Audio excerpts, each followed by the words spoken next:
ठीक है, ये पहला क्वेश्चन है, इसमें हमें टाइम निकालना है।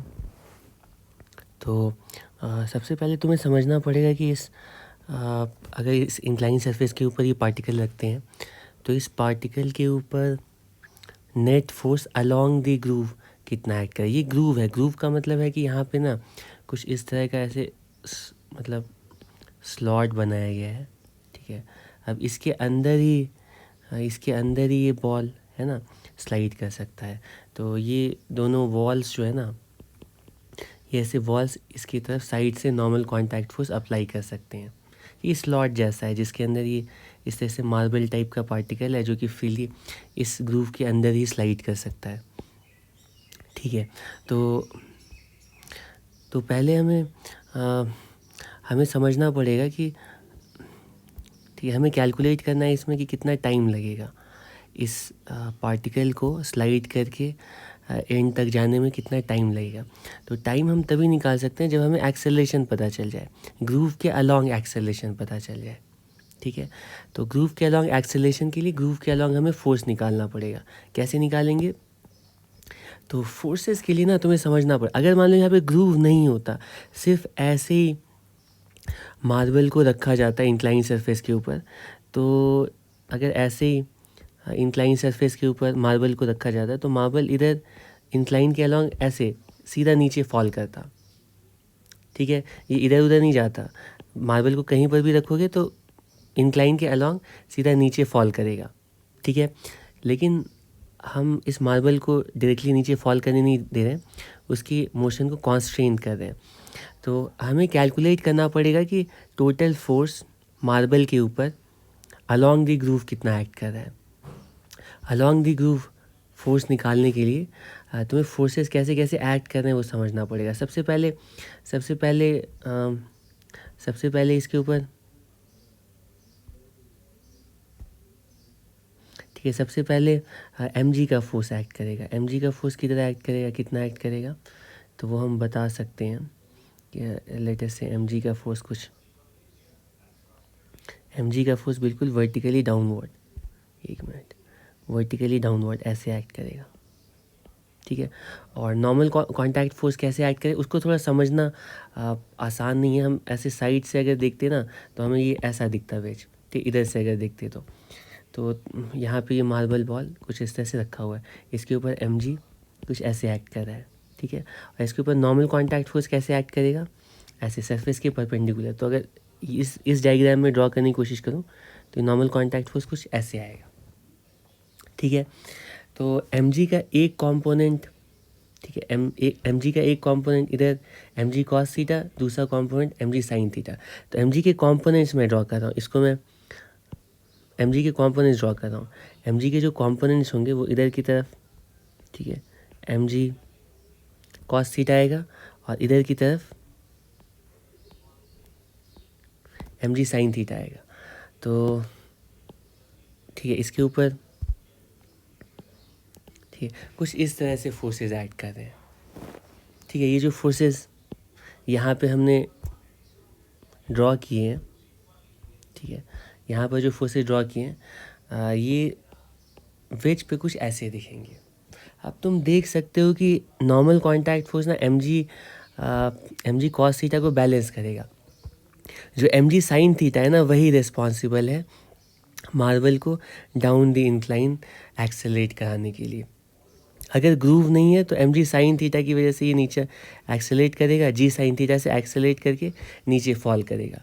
लेकिन अब इस मार्बल को फ्री नहीं छोड़ा गया, इसको ग्रूव में रख दिया गया है। ठीक है, इसको ग्रूव में फिट कर दिया गया है।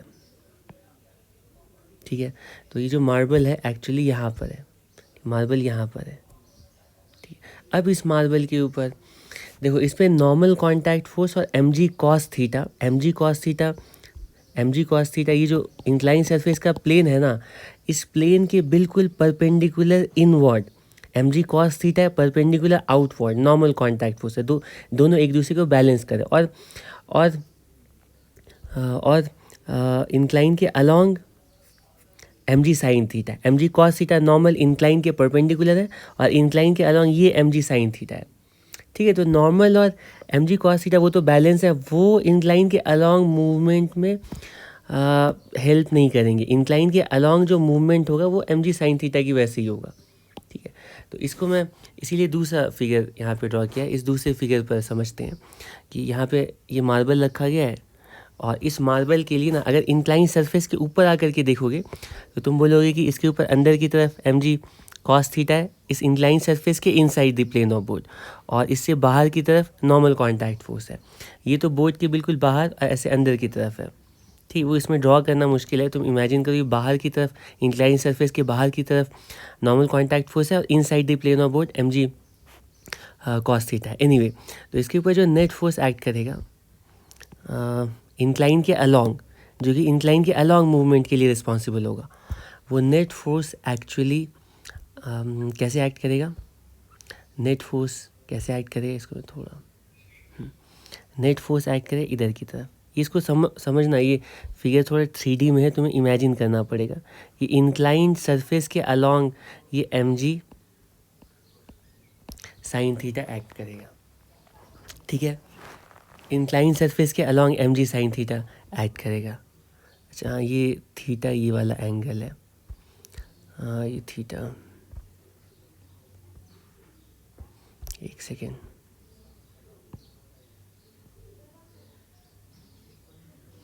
ये थीटा ये वाला एंगल है, तो उसीलिए एम जी साइन थीटा लिखा है।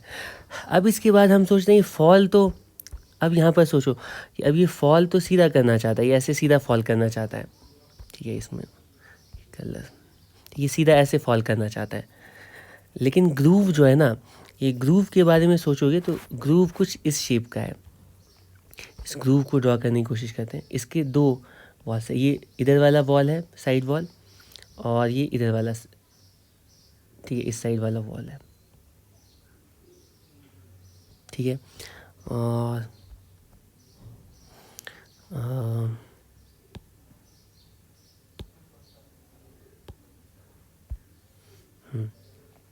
तो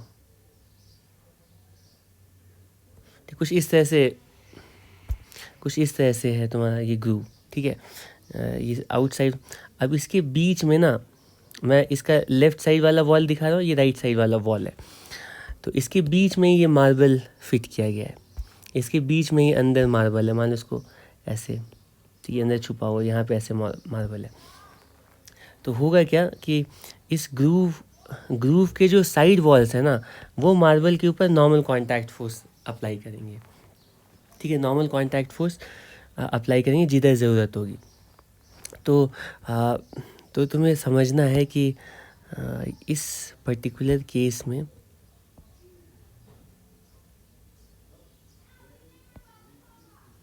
ठीक है, इस पर्टिकुलर केस में एक सेकेंड, इसको मुझे इरेज करना पड़ेगा,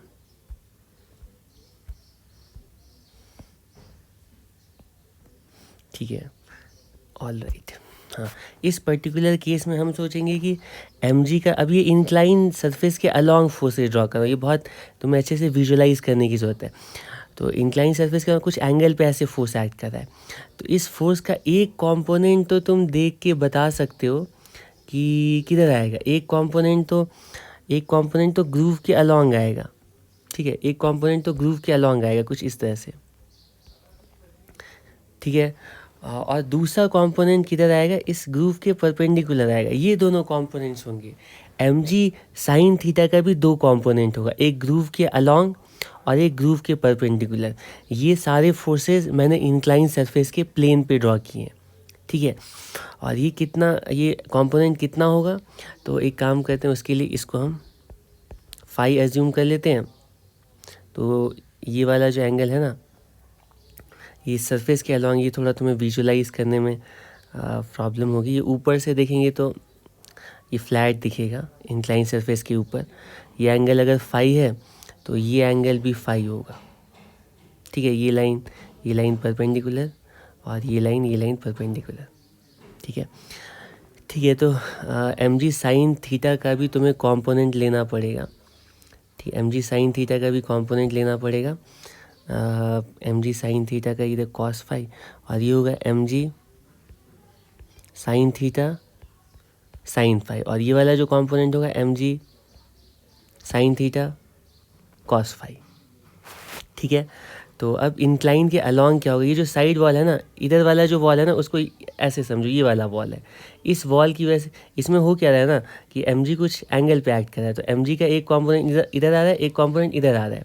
mg साइन थीटा का एक कंपोनेंट इधर आ रहा है, एक कंपोनेंट इधर आ रहा है।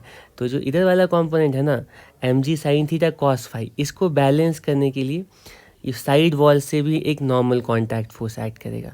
तो यहाँ पे एक नॉर्मल कॉन्टैक्ट फोर्स भी एक्ट करेगा। ठीक है, एक नॉर्मल कॉन्टैक्ट फोर्स कुछ यूँ एक्ट करेगा, इसको एन डैश लिख देते हैं। ये नॉर्मल कॉन्टैक्ट फोर्स किसकी वजह से एक्ट कर रहा है, इस वॉल की वजह से एक्ट कर रहा है, इधर वाले वॉल की वजह से। तो इस वॉल की वजह से एक्ट कर रहा है। ठीक है, तो अब ये फिगर, तो ये बस तुम्हें हिंट देने के लिए। तो नेट फोर्स जो होगा ना, नेट फोर्स होगा mg sine theta sine phi, और थीटा और फाई क्वेश्चन में 30 डिग्री दिए गए हैं। तो नेट फोर्स होगा mg